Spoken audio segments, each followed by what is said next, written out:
Hello friends, நம்ம இன்றைக்கி இதை பற்றி பார்க்க போகிறேன். மல்லி வேறு பெரிய எபிசோடில் என்ன இன்ட்ரெஸ்டிங்கான சுவாரஸ்யமான விஷயம் நடக்க போகிறாங்க பார்க்க போகிறோம். வாங்க வீடியோக்குள்ளே போயிடலாம். நம்மளுடைய மல்லியை பார்த்திங்கன்னா கவலைக்கு உண்டாக்கிட்டா இருந்தாங்க சொல்ல முடியும் நம்ம விஜய். எதனால்னு பார்த்தீங்கன்னா இந்த ரஞ்சிதா ராஜேஸ்வரி அந்த ஆசைப்பட்ட மாதிரி நம்முடைய மல்லி மேலே பழியை போட்டு நம்ம மல்லி மேலே திருட்டு பட்டத்தை கட்டிட்டாங்க. அதனால் நம்ம மல்லி ரொம்பவுமே கவலைப்பட்டு நான் அந்த வீட்டுக்கு விஜய் கல்யாணம் பண்ணிட்டு வந்திருக்கக்கூடாது பெரியம்மா அப்படின்ற மாதிரி நம்மளுடைய அன்னபூர்ணி கையில் புலம்ப ஆரம்பிக்கிறாங்க. இந்த வாழ்க்கை நீயே ஏற்றுக்கிட்டது மல்லி, அதுவும் போக கடவுளாக பார்த்து அமைச்சது. நானும் உன்னை விஜய் கூட சேர்த்து வைக்காத, இந்த வீட்டை விட்டு நான் போக மாட்டேன், நீ எதுக்கும் கவலைப்படாத அப்படின்ற மாதிரி சொன்னது பார்த்தீங்கன்னா, நீங்களே பார்த்தீங்களா இல்லை பெரியம்மா, நான் செஞ்சு வச்ச சாப்பாட்டை ஒரு நாள் சாப்பிட மாட்டேன் அப்படின்ற மாதிரி சொன்னார்.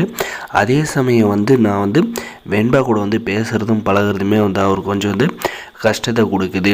அதுவும் போக அவருக்கு அவர் என் மேலே வெறும் வெறுப்பை மட்டும் தான் காட்டுறாரு.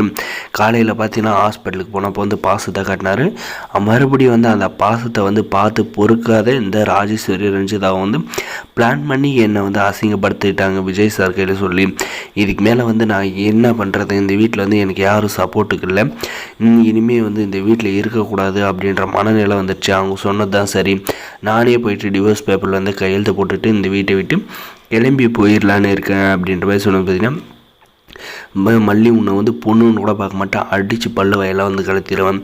உனக்கு அம்மா நான் இருக்கேன் அன்னபூரணி, உன்னை சேர்த்து வைக்காத, இந்த வீட்டை விட்டு நான் வெளியே ஒரு அடி எடுத்து வைக்க மாட்டேன். நான் அதுக்கப்புறம் என்னுடைய மகனுக்கு பாபுக்கு என்ன பதில் நான் சொல்கிறது அப்படின்ற மாதிரி கேட்குறேங்க. என்னால் முயற்சி பண்ணுறவங்களோ நானும் முயற்சி பண்ணுறேன் பெரியம்மா, ஆனால் அவர் என்னை சுத்தமாக புரிஞ்சிக்க மாட்டார். இந்த ரஞ்சிதாவும் இந்த ராஜேஸ்வரி என்ன சொல்கிறாங்களோ அவங்கள சொல்கிறத கேட்டுக்கிட்டே இருக்காரு அப்படின்ற மாதிரி சொன்னது பார்த்தீங்கன்னா, அவங்க எவ்வளோ டார்ச்சர் வேணாலும் கொடுக்கட்டும் மல்லி, நான் உனக்கு துணையாக இருக்கேன். இந்த ராஜேஸ்வரி இந்த ரஞ்சிதா அடித்து ஓடுறேன்னு கொஞ்ச நாள் இரு அப்படின்ற மாதிரி சொல்கிறாங்க.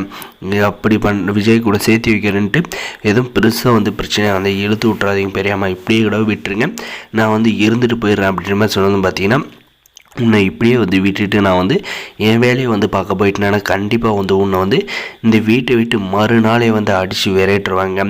அதுக்கப்புறம் வெண்பாவோட நிலைமையெல்லாம் யோசிச்சுப்பார். அந்த ரஞ்சிதா மறுபடியும் விஜய்கிட்ட போயிட்டு தாலி கட்ட சொல்லி கேட்பா. அதுவும் போக வெண்பா ஒரு பொருட்டாகவே மதிக்க மாட்டா. அவளுக்கு தேவையெல்லாமே விஜயோட பணமும் அந்தஸ்தும் மட்டும்தான் தவிர மற்றபடி விஜய் எல்லாம் இல்லை அப்படின்ற மாதிரி சொல்கிறாங்க.